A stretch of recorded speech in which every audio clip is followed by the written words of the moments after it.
दोस्तों, आज की ये शानदार मूवी एक ऐसे अध्याय पर है जिसकी चपेट में आकर कई लोग बर्बाद हो चुके हैं। और ये चीज कुछ और नहीं बल्कि नशा है। लेकिन क्या हो अगर यही नशा किसी निराश और परेशान शख्स के लिए संजीवनी बूटी बन जाए और देखते ही देखते वो रंक से राजा बन जाए। आखिर कैसे नशे की लत किसी पर इस कदर हावी होने के बाद भी उसकी जिंदगी बदल सकती है, ये देखकर आप इस ड्रग्स को ढूंढने निकल पड़ेंगे।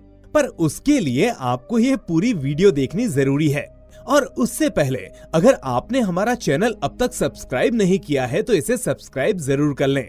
दोस्तों, कहानी की शुरुआत एक फैंसी अपार्टमेंट से होती है जो देखने में किसी रईसजादे का लगता है, लेकिन घर की हालत उतनी कुछ खास अच्छी नहीं होती। चारों तरफ सब कुछ बिखरा हुआ था। दो लोग अपार्टमेंट में अधमरी हालत में पड़े हुए थे। ऐसा लग रहा था मानो वहाँ पर हाथापाई हुई हो। इसके बाद हमें एडी नाम के एक शख्स को दिखाया जाता है जो कि बिल्डिंग के टॉप पर खड़ा होकर अपनी जान देना चाहता है।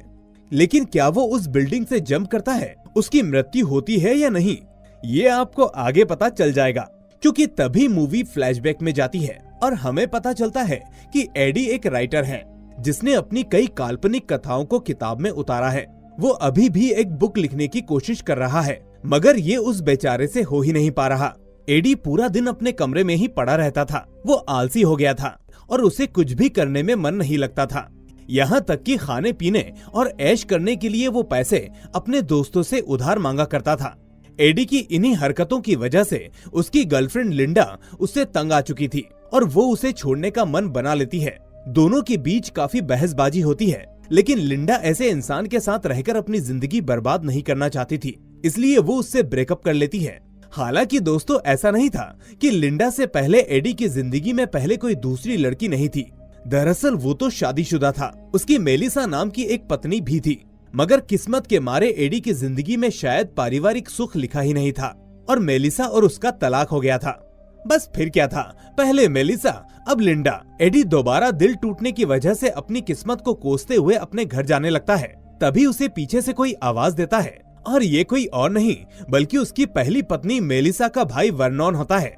वर्नॉन को देखकर एडी को काफी खुशी होती है। आखिर वो दोनों एक दूसरे को 9 साल के बाद मिल रहे हैं। यहाँ आपको बता दें कि वर्नॉन पहले शहर का एक बहुत बड़ा ड्रग डीलर हुआ करता था, लेकिन आजकल वो एक फार्मा कंपनी में साधारण नौकरी कर रहा था। हालांकि अब इस बात में कितनी सच्चाई है ये तो वर्नॉन से अच्छा कौन ही जान सकता है।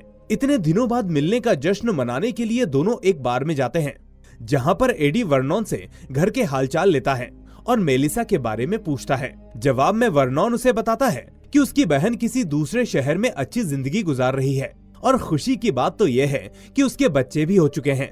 बातों ही बातों में एडी वर्नॉन से अपना सारा दुख बयां करता है, जिसके बाद वो उसकी हालत पर तरस खा जाता है और उसके हाथ में एक अजीब सी दिखने वाली टैबलेट सौंपता है। असल में ये एनजीटी नाम का एक खास तरह का ड्रग होता है जो कि अभी टेस्टिंग में है और मार्केट में ये किसी भी दुकान में मौजूद नहीं है। वर्नॉन उसे बताता है कि एक आम इंसान अपना 10% दिमाग ही यूज कर सकता है, मगर इस दवा के खाने के बाद उसका दिमाग न्यूटन से भी तेज हो जाएगा और पूरा का पूरा 100% इस्तेमाल कर पाएगा। एडी पहले ड्रग्स ले चुका था और वो नहीं चाहता था कि उसे इस समय किसी भी तरह के नशे की लत लगे, क्योंकि पहले से ही उसकी जिंदगी की ऐसी कम तैसी हो रखी थी। इस बीच वर्नॉन को एक जरूरी काम याद आ जाता है और वो एडी को ड्रग्स देकर वहाँ से चला जाता है। और अब एडी बीच रास्ते में उसे टेस्ट करने का फैसला करता है और जब वो अपने अपार्टमेंट पहुँचता है तो उसे उसकी मकान मालकिन मिलती है, जो उसे कई महीनों का किराया न देने की वजह से खूब खरी खोटी सुना रही थी। तभी उस ड्रग का असर शुरू होने लगता है और एडी का पूरा नजरिया बदल जाता है। वो हर चीज पर फोकस करने लगता है। उसका दिमाग बिजली की रोशनी से भी तेज चलने लगा था। एडी अचानक उससे कहता है कि वो अपने हस्बैंड का गुस्सा उस पर क्यों निकाल रही है, क्या उसके लॉ स्कूल में कुछ दिक्कतें हैं। मकान मालकिन चौंक जाती है और बोलती है कि ये उसे कैसे पता, जिस पर एडी अपने मकान मालिक को एक लॉ बुक एडवाइस करता है जो कि उसने आज से कुछ साल पहले पढ़ी थी। यही नहीं, एडी अपने फुर्तीले दिमाग से अपने मकान मालिक को कुछ सजेशंस भी उसके कमरे में जाकर देता है, जिससे उसका सारा काम आसानी से हो जाता है। फिर वो अपने घर आ जाता है और बरसों से गंदे पड़े घर को साफ करने लगता है और देखते ही देखते पूरा घर धुले बर्तन की तरह बिल्कुल साफ सुथरा कर देता है। एडी को बिल्कुल भी समझ में नहीं आ रहा था कि आखिर ये कैसा ड्रग है जिसमें ना तो उसे भूख लग रही है और ना ही प्यास। ना ही उसे कई घंटों से सिगरेट की तलब लगी थी। इनफैक्ट उसने तो अपना होश तक नहीं खोया था। वो सभी काम में ऐसे फोकस कर रहा था जैसे अर्जुन का फोकस मछली की आंख पर था। अब घर पर बेहतरीन एटमॉस्फेयर बनाकर एडी अपनी बुक लिखना शुरू करता है और कुछ ही घंटे में वो अपनी बुक कंप्लीट भी कर लेता है। दूसरे दिन सुबह उठने पर ड्रग का असर खत्म हो गया था और एडी फिर से पहले जैसा बन गया था। उसे कोई हैंगओवर नहीं था। वो पहले से ज्यादा खुद को फिट महसूस कर रहा था। यानी कि ये कहना कहीं से गलत नहीं होगा कि उस ड्रग का नशा एक ही दिन रहता है।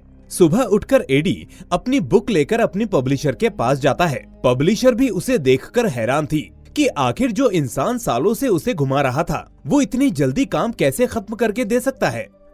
पब्लिशर को न केवल एडी का ये अनोखा अंदाज अच्छा लगा बल्कि उसने जो लिखा वो भी बेहतरीन था। ये सब देखकर एडी बहुत खुश होता है, लेकिन उसे पता था कि ये चंद मिनटों की कामयाबी उसे एनजीटी की वजह से ही हासिल हुई है। तभी उसे याद आता है कि ये सब उसी ड्रग का कमाल है जो उसे वर्नॉन ने दिया था। एडी को उस ड्रग का चस्का लग चुका था और उसे हासिल करने के लिए वो फौरन वर्नॉन के घर जाता है। वर्नॉन की शक्ल बता रही थी कि उसकी अच्छे से किसी ने धुलाई की है। एडी उससे ये बात पूछता भी है, लेकिन वो ये नहीं बताता कि एडी को आखिर क्या चाहिए। वर्नॉन उसे बताता है कि जो ड्रग लेने वो यहाँ आया है वो कोई आम दवा नहीं है। इसे गैर कानूनी तरीके से तैयार किया जाता है और अभी तक इसको किसी पर भी प्रयोग नहीं किया गया है, इसलिए सरकार ने इसे बैन करके रखा है। जो कुछ भी हो, एडी को ड्रग किसी भी हालत में चाहिए था, जिस पर वर्नॉन उसे पहले बाहर जाकर उसके लॉन्ड्री के कपड़ों के साथ साथ कुछ खाने के लिए लाने को कहता है, क्योंकि वर्नॉन के लिए बाहर जाना खतरे से खाली नहीं था। कुछ लोग उसके पीछे लगे हुए थे। एडी के पास कोई चॉइस तो थी नहीं, इसलिए वो बाहर जाकर उसके कपड़े और नाश्ता लेकर आता है। लेकिन जब वो वापस आता है तो उसका घर पूरी तरह से बिखरा हुआ पड़ा था और वर्नॉन की लाश सोफे पर पड़ी थी। ये देखते ही एडी बुरी तरह से डर जाता है और सीधा पुलिस को कॉल कर देता है। फिर पुलिस के आने का इंतजार करने लगता है, लेकिन तभी वो ध्यान देता है कि वर्नॉन के घर में सब कुछ बिखरा हुआ पड़ा है और कहीं ऐसा तो नहीं कि उसकी मौत एनजीटी के चक्कर में हुई हो। एडी बड़ी ही होशियारी से ग्लव्स पहनकर ड्रग्स ढूंढने लगता है, लेकिन उसे वो ड्रग कहीं नहीं मिलती और तभी उसे एक ओवन दिखाई देता है, जहां फाइनली उसे ओवन के सीक्रेट लॉक में एक पैकेट मिलता है जिसमें बहुत से पैसे, एक डायरी और आखिर में बहुत सारी एनजीटी ड्रग की गोलियां थी। इसी बीच वहां पुलिस आ जाती है और एडी को वर्नॉन के खून के जुर्म में गिरफ्तार कर लेती है। उन्हें लगता है कि जरूर वर्नॉन का खून उसी ने किया है, मगर पुलिस मेलिसा के कहने पर उसे छोड़ देती है। अब एडी के पास बहुत सारी दवाइयां थी। वो अपना हुलिया बदल लेता है और वहाँ से मिले पैसों को बड़ी बड़ी जगह लगाकर खूब पैसा कमाता है। एडी की लाइफस्टाइल पूरी तरह से चेंज हो चुकी थी। अब वो काफी पैसे वाला हो गया था, लेकिन पैसे की भूख कहाँ ही मिटती है, इसलिए वो एक रशियन गुंडे गैंडी के पास लोन के लिए जाता है। एडी पहले उसे एनालाइज करता है। पहले तो गैंडी उसे लोन देने से मना कर देता है, लेकिन वो उसे किसी तरह मना लेता है। मगर पैसे देने के साथ साथ गैंडी उसे धमकी भी देता है कि अगर उसने पैसे वापस नहीं किए कि वो उसे ऐसी तड़प तड़प कर मौत देगा जिसके बारे में उसने कभी सुना भी नहीं होगा। अब एडी के पास इन्वेस्टमेंट के लिए पैसे थे। वो उस पैसे से ट्रेडिंग करता है। एक ही दिन में $1 मिलियन कमाता है। हालांकि एडी यहीं पर रुकना नहीं चाहता, इसलिए उसका दोस्त उसे शहर के सबसे बड़े बिजनेसमैन कार्ल वैन लू से मिलवाने की बात करता है। नए नए लोगों के साथ खूब ढेर सारा पैसा और साथ ही साथ उसकी जिंदगी में लिंडा भी वापस आ चुकी थी। आखिर अब उसे और क्या चाहिए था। लेकिन इसी बीच एडी को एनजीटी का पहला साइड इफेक्ट महसूस होता है, क्योंकि 1 सेकंड पहले वो बेडरूम में था और अगले ही सेकंड वो बाहर लॉबी में खड़ा था। उसे याद ही नहीं था कि वो फ्लैट से बाहर कब आया और कितना समय बीत चुका है। अगले दिन एडी की उसी शहर के सबसे बड़े बिजनेसमैन कार्ल वैन लू से मीटिंग थी। दरअसल कार्ल वैन एक कंपनी खरीदने वाला था और एडी एनालिसिस करने में एक्सपर्ट था, इसलिए कार्ल वैन उसे अपने ऑफिस बुलाता है, जहां दोनों की मीटिंग सफल होती है और फिर वो उसे उसके घर के सामने छोड़कर चला जाता है। आज एडी काफी खुश था। वो घर ना जाते हुए वॉक करने लगता है और सोचता है कि एक दिन वो प्रेसिडेंट बनेगा। तब उसे ड्रग का दूसरा साइड इफेक्ट महसूस होता है और अगले ही पल में वो 20 ब्लॉक दूर था और अगले ही सेकंड में वो टाउन के बीचों बीच था। फिर अचानक वो दौड़ने लगता है और अगले ही पल वो एक क्लब में था। अगले ही मूवमेंट में वो एक लड़की के साथ होटल रूम में जा रहा था। एडी को कुछ भी समझ में नहीं आ रहा था और तभी बहुत सारे लोग उस पर हमला कर देते हैं और अचानक से उसके दिमाग में ब्रूस ली की फिल्मों के स्टंट आने लगते हैं। जिससे वो उन सभी लोगों को बहुत मारता है। और अगली सुबह दिखाया जाता है कि एडी अपने घर पर होता है। आज उसकी बहुत बड़े बिजनेसमैन से मीटिंग होती है, लेकिन वो ड्रग नहीं लेना चाहता, क्योंकि कल जो उसके साथ हुआ था वो नहीं चाहता कि एक बार फिर से उसके साथ वही हो। वो फाइल्स को रीड करता है, लेकिन उस वक्त उसे फाइल्स में कुछ भी समझ में नहीं आ रहा था और वो ड्रग भी नहीं लेना चाहता था। इसलिए वो अपने पार्टनर को कॉल करके तबीयत का बहाना बनाकर मीटिंग को कैंसिल करने को कहता है। मगर अब काफी देर हो चुकी थी। एडी ने भी ड्रग ना लेने का मन बना लिया था और वो ऐसे में मीटिंग में चला जाता है। एडी मीटिंग हॉल में पहुंच तो गया था, लेकिन उसका दिमाग बिल्कुल भी काम नहीं कर रहा था। बिना एनजीटी के वो गुमसुम सा बैठा हुआ था। तभी टीवी पर उसे बीती रात एक लड़की के मर्डर की खबर के बारे में पता चलता है। ये वही लड़की थी जिसके साथ ड्रग के नशे में वो होटल में गया था, मगर ये खून उसने किया है या नहीं, इसके बारे में उसे कुछ भी पता नहीं था। ये खबर सुनकर एडी के होश उड़ जाते हैं। वो बहाना बनाकर वहाँ से निकल जाता है। उसके पास एनजीटी नहीं थी, जिससे उसकी हालत खराब होने लगती है और उसे समझ में नहीं आ रहा था कहीं उसी ने तो उस लड़की का खून नहीं किया। जब एडी को कुछ भी समझ में नहीं आता तो वो मेलिसा को मिलने के लिए बुलाता है और घर जाकर वर्नॉन की डायरी चेक करने लगता है, जिसमें वर्नॉन के सभी क्लाइंट्स के नंबर थे। लेकिन गजब की बात तो ये थी, उनमें से सभी मर चुके थे और सबके सब इसी ड्रग के नशे की वजह से स्वर्गवासी हो चुके थे। डायरी पर लिखे आखिरी नंबर पर वो कॉल लगाता है। वो शख्स उसी का पीछा करने वाला व्यक्ति था। एडी को ये समझते देर नहीं लगती कि ये भी उसी दवा के चक्कर में उसके पीछे पड़ा हुआ है। जरूर इसी आदमी ने बीते दोनों होटल में घुसकर उस लड़की को भी मारा होगा। खतरा महसूस होने पर एडी वहाँ से भागने लगता है, जहाँ वो आदमी भी उसका पीछा कर रहा था। एडी किसी तरह चकमा देकर टैक्सी में वहाँ से भाग जाता है। भागते भागते वो एक कैफे में पहुँचता है, जहाँ पर वो अपनी पुरानी पत्नी मेलिसा यानी वर्नॉन की बहन से मिलता है। वो एक बीमार बूढ़ी औरत जैसी दिख रही थी। उसकी हालत बहुत खराब थी। वो बताती है कि वो भी एनजीटी ड्रग लेती थी। शुरुआत में तो सब कुछ अच्छा चल रहा था। उसे भी ऐसा लग रहा था मानो दुनिया में उससे ज्यादा इंटेलिजेंट कोई और है ही नहीं। लेकिन उस हाई आईक्यू को वो कंट्रोल नहीं कर सकी और डर की वजह से उसने उसे छोड़ दिया। लेकिन उसे छोड़ना उसके लिए और खतरनाक साबित हो गया, जिसकी वजह से उसकी तबीयत दिन ब दिन बिगड़ती जा रही है। वो उसे बताती है कि ये नशा दिमाग को सुपर बूस्ट देता है, लेकिन उसे छोड़ने पर एनजीटी दिमाग और शरीर को कमजोर कर देता है। उसने सिर्फ एक हफ्ते ही एनजीटी ली थी, वो भी 2 साल पहले, लेकिन अभी तक उसकी कंडीशन ठीक नहीं हो पाई और एडी तो पिछले 2 महीने से एनजीटी खा रहा है। उसके लिए इसे छोड़ना मौत को दावत देने के बराबर है। इसके बाद एडी अपने घर आता है। उसके पास अभी भी एक गोली बची थी, लेकिन वो उसे खाता नहीं बल्कि संभालकर अपने पास रख लेता है। उसके घर में जाने से पहले ही गैंडी उसे पकड़ लेता है, क्योंकि एडी ने अभी तक उसके पूरे पैसे नहीं लौटाए थे। गैंडी उसे पकड़ता है कि तभी उसकी एनजीटी की गोली गिर जाती है। गैंडी वो गोली उससे छीनकर खा लेता है और उसका दिमाग भी शार्प हो जाता है। एडी गैंडी से पीछा छुड़ाने के लिए फौरन उसे बैंक से कुछ पैसे निकालकर दे देता है। अब एडी के पास गोली नहीं बची थी, जिसके बगैर उसका चलना भी मुश्किल हो रहा था। एडी जैसे तैसे लिंडा के ऑफिस जाता है और उसे अपनी सारी सच्चाई बताता है, जिसे सुनने के बाद लिंडा को काफी दुख होता है। मगर वो एडी को ऐसे तड़पते हुए भी नहीं देख सकती थी, इसलिए वो उसके कहने पर दवाई लेने चली जाती है। उसकी हालत बहुत खराब थी और उसके पास कोई चॉइस नहीं थी। सबसे हैरानी की बात तो ये थी कि एडी ने बची हुई गोलियों को लिंडा के घर में ही छुपा कर रखा था। लिंडा उन गोलियों को लेकर वापस आने लगती है, लेकिन रास्ते में उसका कोई पीछा करने लगता है। वो एडी को कॉल करके बताती है कि कोई अनजान शख्स उसका पीछा कर रहा है, लेकिन ये वही आदमी था जो एडी के पीछे भी हाथ धोकर पड़ा था। तभी वो आदमी लिंडा की टैक्सी की तरफ आने लगता है। लिंडा उससे बचकर पार्क की तरफ भागने लगती है और झाड़ियों के पीछे जाकर छुप जाती है। वो आदमी अभी भी उसे ढूंढ रहा था।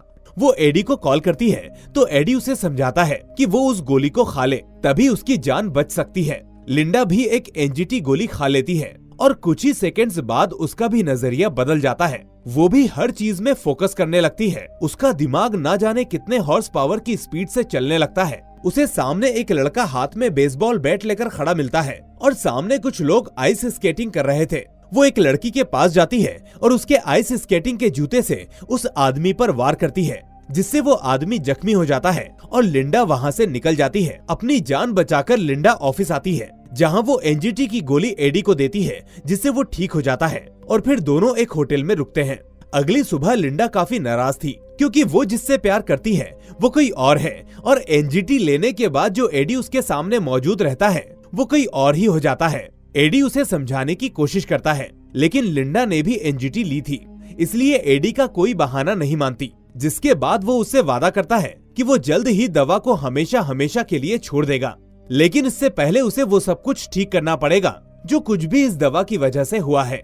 होटल के बाहर एडी को गैंडी दिखाई देता है, जो अभी तक उसके पीछे पड़ा हुआ था, लेकिन इस बार उसे पैसे नहीं बल्कि एनजीटी चाहिए थी, क्योंकि अब उसको भी उसी नशा का चस्का लग चुका था। फिर एडी बिना किसी लड़ाई झगड़े के उसे वो गोलियां दे देता है, मगर रोज रोज हो रहे इस हमले से एडी को समझ में आ चुका था कि उसकी जान ऐसे ही खतरे में पड़ी रहेगी, इसलिए वो अपने लिए 2 बॉडीगार्ड्स हायर करता है। फिर जाकर कार्ल वैन से मिलता है और उसे साथ में काम करने के लिए मना लेता है। वो अपने लिए एक सूट सिलवाता है जिसमें एनजीटी रखने के लिए एक अलग जगह हो, और फिर एडी एक प्राइवेट लैब हायर करता है ताकि वो एनजीटी पर प्रयोग करके उसका फॉर्मूला पता करके उसका साइड इफेक्ट खत्म कर सके।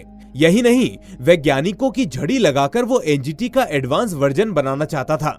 एक दिन एडी को पुलिस स्टेशन से बुलावा आता है कि जिस लड़की का उस रात होटल में मर्डर हुआ था, उसकी एक आई विटनेस ने एडी को आखिरी बार उस लड़की के साथ देखा था। अब इस मुसीबत से बचने के लिए एडी शहर के सबसे टॉप क्रिमिनल लॉयर को मनचाही फीस देकर हायर करता है और वो उसे छुड़ा भी लेता है। अगले दिन कार्ल वैन की मीटिंग हैंक ऑटवुड से होती है, जो कि काफी दिनों से बीमार चल रहे थे और वो अपनी कंपनी बेचना चाहते थे। फिलहाल उनके बीच स्केड्यूल भी फाइनल हो जाती है और कुछ ही दिनों में सिग्नेचर करने के लिए तारीख भी फिक्स हो जाती है। कार्ल इस डील से काफी खुश था, क्योंकि ये सब एडी की वजह से ही मुमकिन हो पाया था, इसलिए वो उसे $40 मिलियन दे देता है। साथ ही वो उसे ये भी बोलता है कि ये सब तो उसकी काबिलियत के सामने कुछ भी नहीं, और अपने साथ पार्टनरशिप का ऑफर भी देता है। 40 मिलियन का नाम सुनकर एडी के पैरों तले जमीन खिसक जाती है।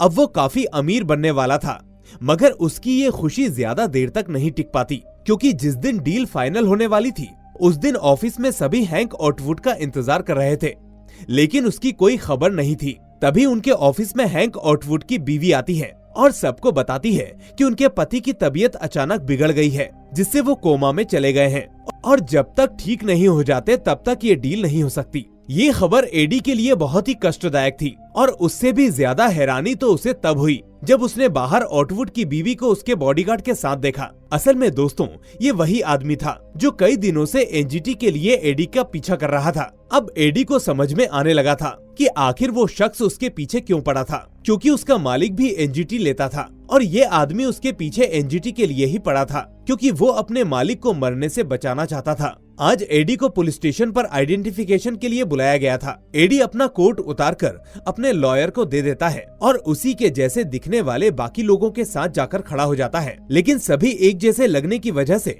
चश्मदीद उसकी शक्ल नहीं पहचान पाता और एडी यहाँ पर बच जाता है। एडी तुरंत पुलिस स्टेशन से निकलकर कार्ल वैन के पास जाने लगता है। रास्ते में उसे गैंडी दिखाई देता है। साथ ही टीवी पर ऑटवुड की कंपनी बिकने की खबर भी लीक हो गई थी। एडी के इस तरह से बार बार गायब होने की वजह से कार्ल वैन उस पर काफी गुस्सा करता है, लेकिन एडी बहानों की झड़ी लगाकर उसे मना लेता है। आखिर इस काम में उससे बेहतर कौन हो सकता है। इसी बीच एडी को समझ में आता है कि एनजीटी का असर खत्म हो रहा है। वो बहाना बनाकर एनजीटी लेने के लिए बाथरूम जाता है, लेकिन जैसे ही वो अपने जेब में एनजीटी को टटोलता है तो उसे उसमें कुछ भी नहीं मिलता है। लेकिन ये चोरी किसने की थी इसका उसे बिल्कुल भी पता नहीं था, और इसके लिए वो सबसे पहले भागकर अपने घर जाता है। न्यूज में चारों तरफ हैंक ऑटवुड की ही न्यूज चल रही थी।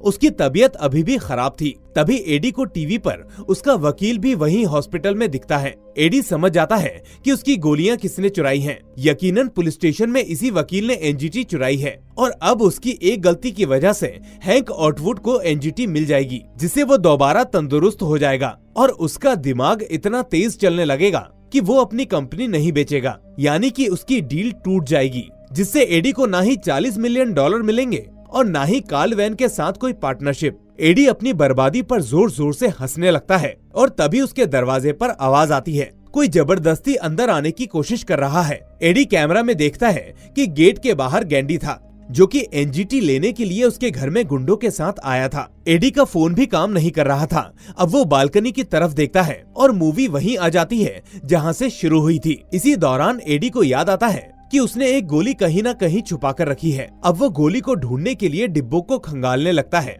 खुशकिस्मती से उसे एनजीटी मिल जाती है, मगर तभी अचानक गेंडी दरवाजा काटकर अंदर आ जाता है और डर की वजह से ड्रग छटक कर नीचे गिर जाता है। गैंडी एडी को मारकर बंधक बना लेता है और ड्रग्स को इंजेक्शन के फॉर्म में लेकर आता है और एडी को बताता है कि अगर इसे बॉडी में इंजेक्ट किया जाए तो इसका असर और देर तक रहता है और कोई साइड इफेक्ट नहीं होता। और इसके बाद वो उसे अपनी बॉडी में इंजेक्ट कर लेता है। अब उसका दिमाग हाइपर एक्टिव हो जाता है, लेकिन इससे पहले कि वो कोई और हरकत करता, एडी उसे मार देता है और उसके ब्लड को चाट लेता है, जिससे उसका दिमाग एक बार फिर से एक्टिव हो जाता है, क्योंकि ब्लड के जरिए उसकी बॉडी के अंदर एक बार फिर से एनजीटी का नशा जा चुका था और वो पहले की तरह एक्टिव होकर सभी गुंडों को मार के किनारे कर देता है। इसके बाद वो उसी शख्स से मिलने जाता है जो काफी दिनों से उसका पीछा कर रहा था कि मेरे बॉस जो कि कोमा में थे अब इस दुनिया में नहीं रहे, उनकी मौत हो चुकी है और जो गोलियां तुम लिया करते थे वही गोलियां वो भी लेते थे, लेकिन अब उनके पास गोलियां नहीं बची थी,